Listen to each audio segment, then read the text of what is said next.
You saw that movie Planet of the Apes with Mark Wahlberg. The remake, yeah. Well, yeah, they're both racist to me, man. Like, the first one was like, just get your damn dirty ape hands off me. I'm like, oh, come on, what are you really talking about?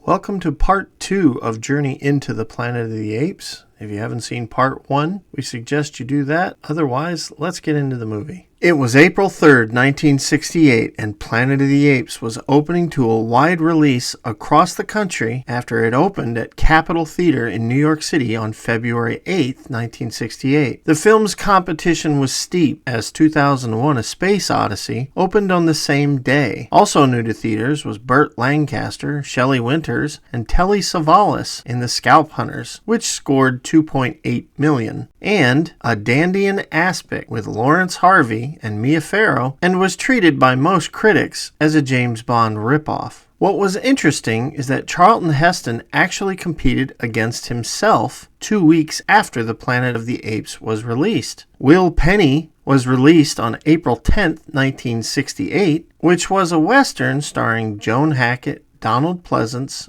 Bruce Dern, and Heston himself, making only $1.8 million. Will Penny and most of the other films at this time were no match for Planet of the Apes. It remained in theaters for 151 weeks and made $32.5 million domestically. It was a huge profit for 20th Century Fox, as Apes cost the studio only $5.8 million to make. When the film came out, there was also merchandise, because Arthur P. Jacobs was very keen on the concept. For Dr. Dolittle, he licensed tons of merchandise and tried to do the same for this movie as well. Although not as much product was released as Dolittle, there was a soundtrack on record. The novel was out in force, but perhaps the biggest prize was Topps, releasing trading cards costing 5 cents a pack in 1969. A set was pretty easy to obtain, as there was only 44 cards to complete it. The real merchandise boom occurred later, starting in the mid-70s, when Mego created figures and playsets, as well as Adar Products making figure model kits. For over 50 years, there have been a variety of Planet of the Apes products, and it doesn't seem to end anytime soon. Now, one thing that you need to remember is that 1968 was a very turbulent time for the United States when the film released. A few days before the movie, on March 31st, 1968, current President Lyndon Johnson stated, "I shall not seek, and I will not accept the nomination of my party for another term as your president."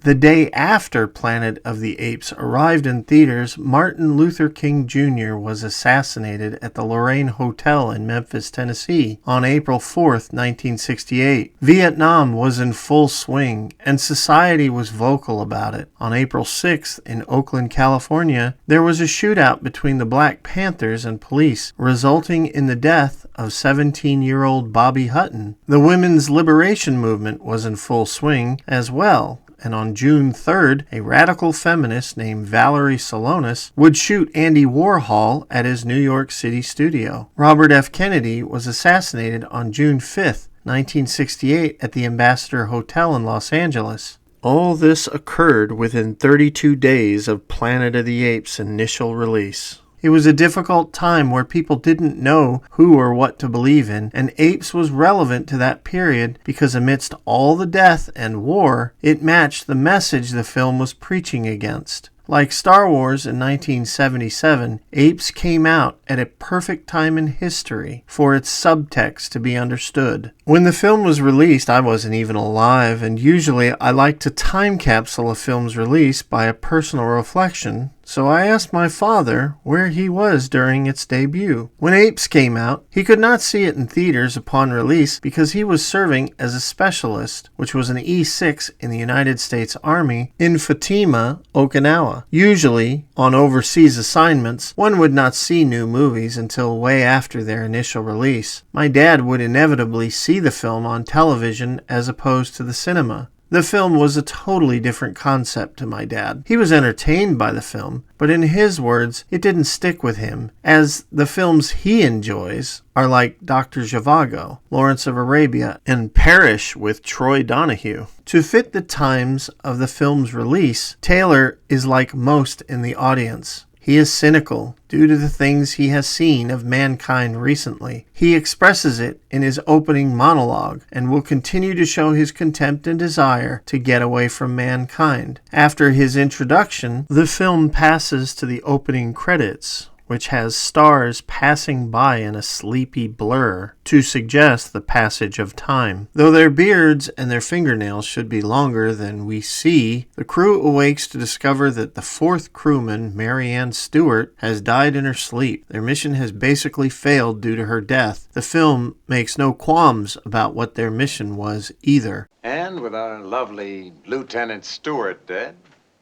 it looks like you're the last of the line. She was to be the new Eve, with our hot and eager help, of course.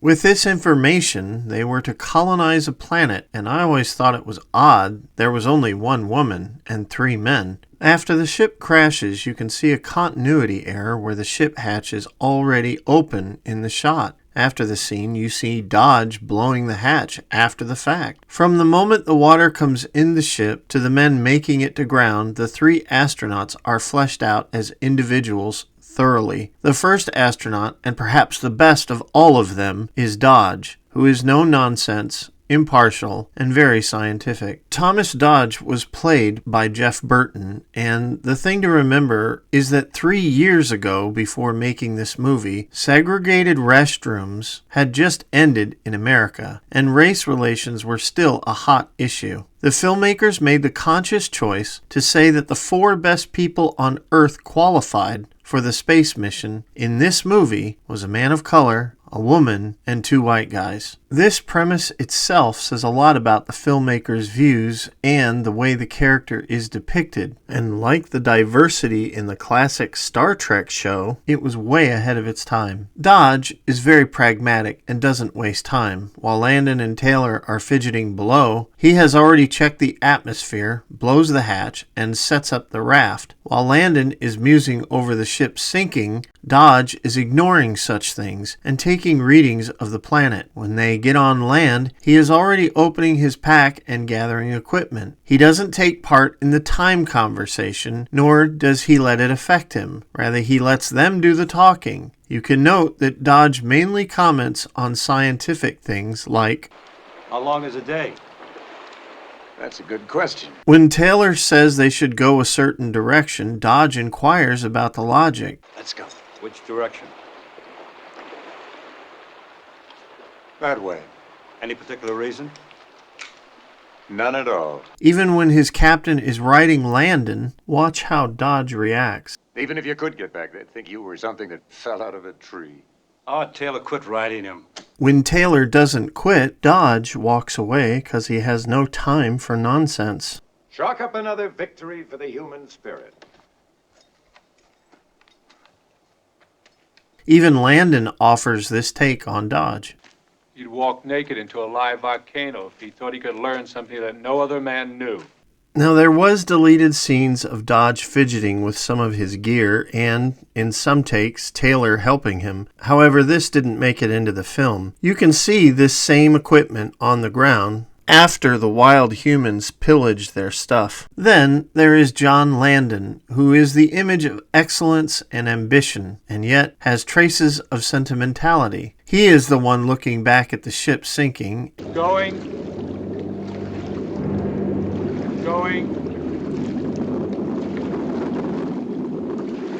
Gone. And he is the one thinking about lost crew when they get to the shore. When they leave, he shows his sentimental patriotism by putting up a flag and is then dressed down by Taylor, who tells him to accept reality and get over it. There is just one reality left. We are here and it is now. You get hold of that and hang on to it, or you might as well be dead. Taylor continues writing him up until the point where Landon concedes. He is the golden boy, the trophy winner. He is the all-American image, and all that effort will only get him lobotomized by the end of the film. The character of Landon was played by Robert Gunner. As for George Taylor, he is cold and cynical but professional. We know George is his first name because it's in the credits. You wouldn't know that in the film itself, though, unless you read those credits. He despises humanity and the hypocrisy it exhibits. There's a life-size bronze statue of you standing out there somewhere. Well, it's probably turned green by now. Nobody can read the nameplate. But never let it be said that we forget our heroes. And his journey through the film is our journey as he finds some humanity by the end of the film while riding with Nova on the shore before the final revelation occurs. You maniac! You blew it up! All three astronauts have different personalities, and when the ape hunt occurs, you want them all to survive. The one thing these men have in common is that they are professional and look out for each other despite their differences as true astronauts would. When Dodge pulls out water, he measures it and does not take a drink for himself. Instead, he thinks of the others first, and they, like him, decline to indulge in the liquid for the sake of their rationing. One debated continuity question that I see in videos is the backpack of Dodge. There are some sites on YouTube that states Dodge's pack disappears from scene to scene and then reappears, and I don't think it's a continuity error at all. You see Dodge's backpack on him through all the starting shots, and then suddenly it's gone. However, you can see Landon is missing a pack later while Dodge is carrying one, and this makes complete sense if any thought is put into it. When using up a pack, it would be discarded. And to consider each other, Dodge and Landon would share the time carrying it, while Taylor would carry his own load since he is the captain. It's a moot point, really, but I address it because many places I have found notes this as if it was a continuity issue for the film, and it doesn't have to be, if you think about it. The only thing these three astronauts do that seems out of character is that when they find life, the three of them dig it out and uproot it together. I don't think this is a mistake at all. The way the three men are shot pulling it up is unique. Together, they are destroying life, and they are practically holding hands while doing it. It is verified that man destroys most of the earth due to their nature. So this in itself is a foreshadow of the unconscious destructive nature of man, even by these three best of the best examples of mankind. For film fans, the watering hole the astronauts swim in should be familiar, as it was made for Dr. Dolittle and was at the Fox Ranch in Malibu, California. Again, the narrative of man's unconscious destructive nature is made blunt when they find the wild humans who for some reason took their clothes. Taylor arrogantly states, This is the best they've got around here. In 6 months, we'll be running this planet. but they don't own this place, and the reveal of the apes make it clear. During the ape hunt, Dodge is shot and killed while Landon is captured. Taylor would be shot in the neck, and miraculously, he would survive after getting this blood transfusion, which in reality would not work. The blood would coagulate too quickly without being filtered. A lot of the ape community is really fleshed out, and immediately it is discussed when Zira and Dr. Galen discuss allocation of resources. Zira makes it clear there is a class structure among the apes, and it is evident by all sources. The ruling class of apes are the orangutans, which are the lightest and blondest of the apes.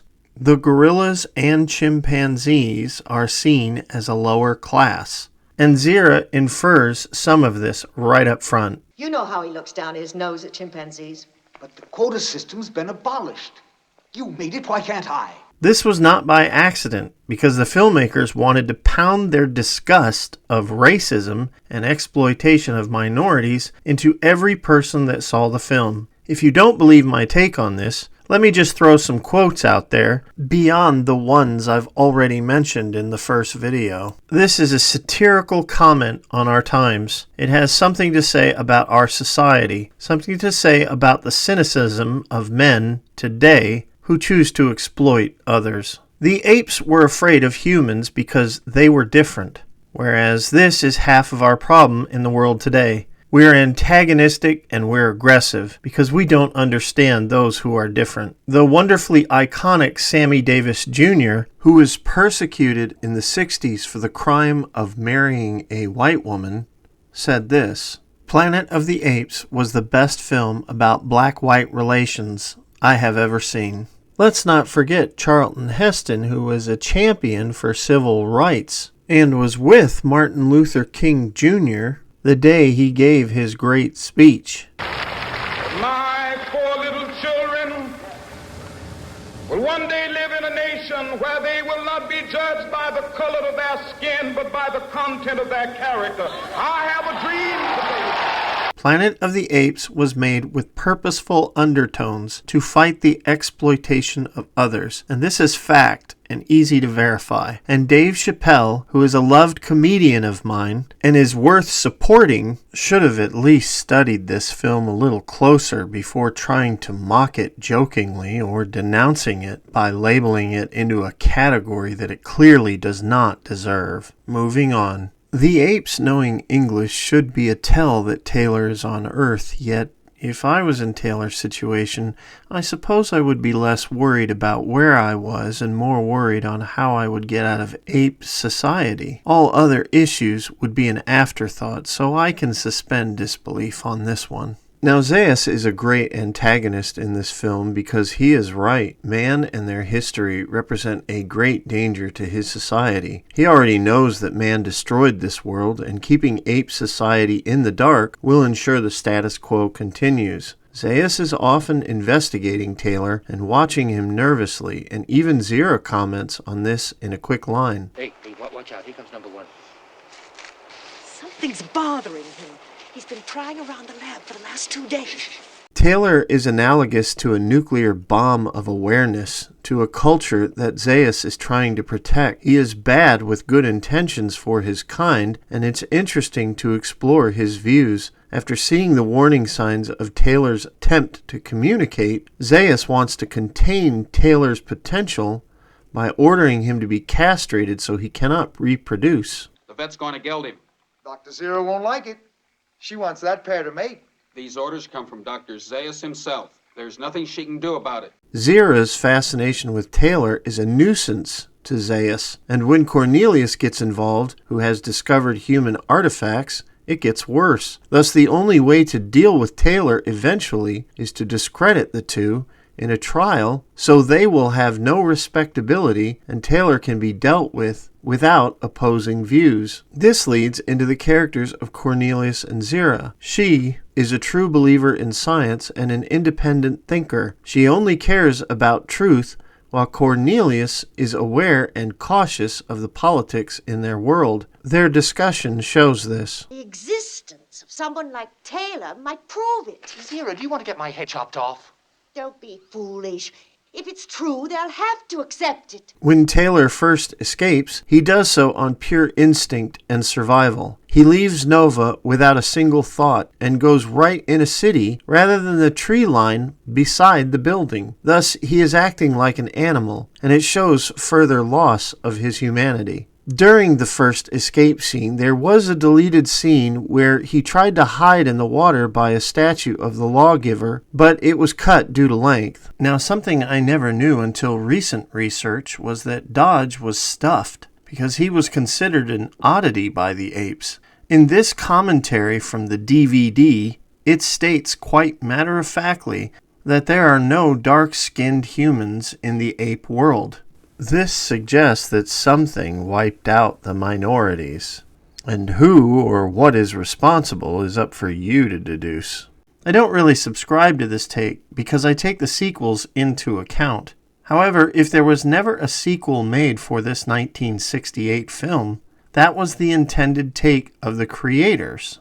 So take it as you will. When citizens throw items at Taylor, the camera view shifts from Taylor's perspective to the ape's perspective, so you can see both sides. During the scene where Taylor is netted, it was actually Heston's longtime stunt double, Joe Canut. When nabbed, he spun, and when he stopped, he yelled out, "Turn me around, my ass is toward the camera." The word nova means new in Latin, thus nova is the new woman. Obviously, since the gilding of Taylor failed, Nova is separated from Taylor by Zaius to further contain the possibility of him reproducing. The irony of the story being told here is that Taylor wanted to escape humanity and he got what he wanted. Upon being caged, he clings to Nova, and when she is taken away from him, she is the only humanity he longs for. Now, in the earlier script, when Taylor states that Nova is the only girl in town, she wanted to have sex with him and they did so. This is implied with their close contact in the final product. This concept was intended to continue because later it would be discovered that Nova is pregnant from Taylor. In deleted footage that was shot in late May 1967, Nova would be sick and her condition was realized. However, this whole concept did not make it into the final product because a studio head was against it, so take it as you will. The Courtroom is really the work of Michael Wilson, and it's no surprise. The court is in favor of suppressing the truth and will not see beyond controlling speech, stopping wrong thought, protecting religious views over freedoms, and hiding things from the public. Michael Wilson was a victim of the McCarthy era, and he had to leave America because of it. Wilson was a World War II Marine veteran who served America. During his HUAC trial, he refused to answer questions and therefore was blacklisted. He had to write under a surname, and he worked on Lawrence of Arabia and the Bridge of River Kwai. In fact, when River Kwai won an Academy Award for writing, Wilson wasn't allowed to attend or get credit for it. Instead, author Pierre Boulle was given the award, and he didn't work on the script at all. Wilson knew how cruel society was, and that is why it is so prevalent in this film. In fact, Wilson's work was not forgotten by the cast and crew, especially Kim Hunter, who was also blacklisted for the crime of throwing a peace summit, which communists happened to attend. The honorable thing about this film is that the filmmakers proudly gave Wilson a credit. Now, it has been weeks since Taylor has seen Zira, because Taylor says this.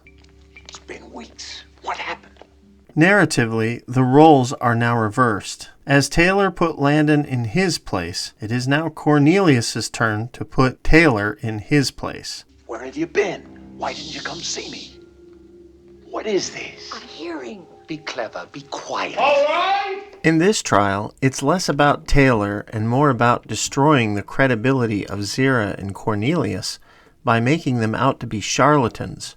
Honorius actually accuses Zira of doing surgery on Taylor. What is more disgusting is that the tribunal even names an innocent doctor who has nothing to do with this situation, and that doctor is Dr. Galen, who we saw earlier complaining about resources. Destroying lives for the status quo is the goal here, and nothing else. Remember, citizens witnessed Taylor speak, so something has to explain this. Making Dr. Galen, Zira, and Cornelius into patsies to explain Taylor's speech was an easy choice, especially since all of the accused are part of a lower class.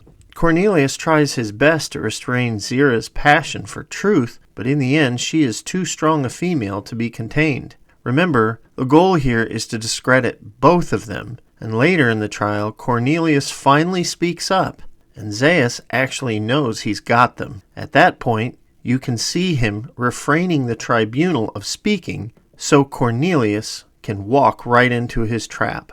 Sustain your archaeological theories have no bearing on the disposition of this creature. Let them talk, Mr. President. Let them talk. It's really crafty writing, one would expect from a courtroom drama. At the end of the trial, Zira and Cornelius are destroyed by the outcome. After the trial, Zaius would relay to Taylor that his two supporters are now on bail, facing trial. The moment your two simian friends and sponsors are free on bail, but they'll soon be brought to trial for heresy. So at this point, Zira and Cornelius have lost everything. They have nothing to lose, and helping Taylor is really their only option. To that end, their only hope is to prove Cornelius's theory and present it to the masses rather than the politicians. When Taylor is freed the second time, he does not run away and forget Nova this time. As a result, there is character growth here as Taylor begins to reclaim his humanity. There was a cut scene where apes approached the wagon just after leaving town, and ape hunters wanted to commandeer the wagon. But Zira claimed Taylor was rabid and infectious, and therefore the cage was unsuitable for animal capture, thus deterring the hunters from wanting to utilize it. When they are free outside, I love how alert and anxious Nova is. Like a scared animal, she looks everywhere in paranoia, ready to run. It was at this point in the movie where it would be discovered that Nova was pregnant. It would be Zira who would tell him that she is pregnant and that he is the father. At the dig site, Taylor is quick to point out Zaius' hypocrisy in denying Cornelius' theories about artifacts because he has seen it from mankind plenty. There's your minister of science, honor-bound to expand the frontiers of knowledge. Taylor, please! Except that he's also chief defender of the faith. The irony of all this is that Taylor hates humanity, and at the end of this film, he is its only defender. The sad part about this is that man really can't be defended in retrospect to the conclusion of the film. They ruined the earth. When Cornelius reads the sacred scroll, what is really being read is Taylor's view already throughout the film. Shun him. Drive him back into his jungle lair, for he is the harbinger of death. Obviously, Taylor does not argue this point. The moment Taylor is riding away from Zaius, the guerrillas go in for the kill. Only Zaius' intervention saved them. Some may argue, why would Zaius save Taylor and Nova? Zaius is not a bloodthirsty killer. He just wants to get rid of a human nuisance. That nuisance is now leaving. Why kill him? At the end of the film, Zaius buries everything involving the human artifacts and states that he is putting Cornelius on trial for heresy. Cornelius is even taken by the guerrillas, suggesting a grim fate. If you were in the theaters in 1968 with no sequels, it made Zira and Cornelius' sacrifice for Taylor so sad, as they were ruined in their society with no hopeful outlook. This, I think, is the biggest plot hole of Beneath the Planet of the Apes, because in that film, there is no mention of any of this, and Zira is downright defiant to the brutish politics of a powerful guerrilla leader, and surprisingly, Zaius visits them after that scene and states they are the future of science for their society, even though they were the biggest threat to it at the end of this film. Thus, the ending of this movie does not match the sequel, and it was a lost opportunity for depth in the follow-up. I have to be honest, I really felt bad for Taylor at the end of the film. After hating humanity and then finding humanity, he is now with Nova and a chance for a new start. He smiles at Nova, having something to believe in, and then he finds the Statue of Liberty. The end of the film was pretty bleak, and had it been made today, there would most likely be an accompanying score to manipulate us into feeling a desired way. However, in this film, it brilliantly leaves you swimming in your own thoughts, with only waves to comfort you. For 1968, Planet of the Apes was a monumental film, shouting out society's faults and the dangers it would lead to. I didn't see this film until the 80s, and I really didn't appreciate it until I was an adult. The film really is timeless. It's extremely intelligent, and it is the best Planet of the Apes film made, in my opinion, over its sequels and its reboots. I honestly don't think they could have made it any better. Apes has something for everyone, but it's a more intelligent science fiction film like Star Trek. And if you don't want to think about your films and just want action and explosions, you will probably not be amazed by this movie. Otherwise, I would highly recommend it. During 1968's Academy Awards, John Chambers would win the Academy Award for special makeup. He was the second to ever win this award, the last one being William J. Tuttle for The Seven Faces of Dr. Lao in 1964. It would not be until 1981 that the Academy Award for makeup would be permanent. In a time where sequels were not common, Apes was so popular it happened. Though the sequels are not as deep as this one, I will say that Escape and Conquest are very good, and maybe someday we will return to this franchise, but I'm not planning on it immediately. With that said, we'll move to the next video. Next up is Weird Science, to be followed by Alien Resurrection. So stay tuned and remember to be careful in the summer sun. How have you been? Well, I've been just fine. You're looking wonderful, Carol. Oh, thank you. Well, so are you, Roddy. Well, I should. I just spent the weekend in Palm Springs. I was working on my tan. I think you succeeded. If you like what you see here, click like and subscribe. And if you really like what you see here, click super thanks.